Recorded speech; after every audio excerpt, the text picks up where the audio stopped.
საგრებულოს და თვითმმართველი ქალაქის თვითმმართველი თემის მორგი არჩევნები 4 ოქტომბერს ჩატარდება. ცენტრალური საარჩევნო კომისია უკვე მზად არის და საჭირო ინფორმაციასთან ერთად დეზინფორმაციის საპასუხო განცხადებასაც ავრცელებს. მაკუნა აბულაძეა პირდაპირ ეთერში.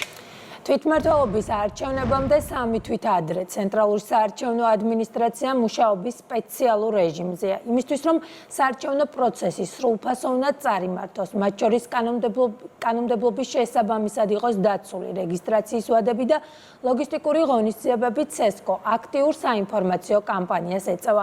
მიმდინარეობს კომისიის თანამშრომლების გადამზადება, ასევე შეხვედრები ყველა დაინტერესებულ ადამიანთან, იმისათვის, რომ არ დასჭეს სივრცე დეზინფორმაციისთვის.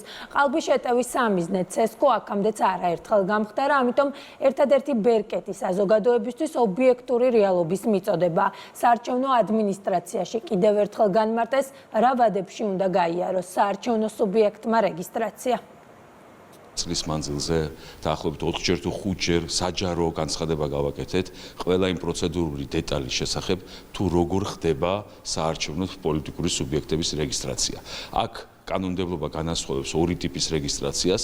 ერთი გახლავთ იმ ტიპის პოლიტიკური პარტიებისთვის, რომლებსაც წინა საპარლამენტო არჩევნებზე ჰქონდათ რეგისტრაცია, ან ყავთ წარმომადგენლობა პარლამენტში არჩევნების დანიშნვის დღისთვის, მათ არჩევნების დანიშნვის დღიდან 57 დღემდე აქვთ საშუალება მიმართონ საარჩევნო კომისიის თავმჯდომარეს, ამ შემთხვევაში CESCO-s თავმჯდომარეს რეგისტრაციისთვის. ხოლო სხვა პარტიებს, რომლებსაც შეუნდათ არჩევნებში მონაწილეობა რეგისტრაციის მიზნით, მათ აქვთ 14 ივლისის ჩათვლით ვადა იმისთვის, რომ წარადგინონ შესაბამისი განაცხადი, მიიღონ ხელმოწერების ბლანკის შესაბამისი ნიმუში და წარადგინონ აუცილებელი რაოდენობის ხელმოწერები. ეს გახლავთ მინიმუმ 25,000 ხელმოწერა. ყველა კვლევა ადასტურებს, რომ სოფლიოს მასშტაბით საარჩევნო პროცესების მიმართ დეზინფორმაციას არის ძალიან მზარდი ტენდენცია ბოლო წლების მანძილზე.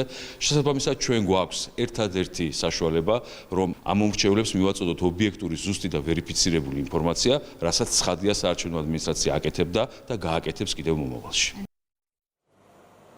მუნიციპალური არჩევნები 4 ოქტომბერს სრულად ელექტრონული სისტემით ჩატარდება. ცენტრალური საარჩევნო ადმინისტრაცია არის გარანტი იმისა, რომ თითოეული მოქალაქე საკუთარ არჩევანს მშვიდ, დაცულ და თავისუფალ გარემოში გააკეთებს. გმადლობ, მაკუნა აბულაძე საუბრობდა პირდაპირ ეთერში.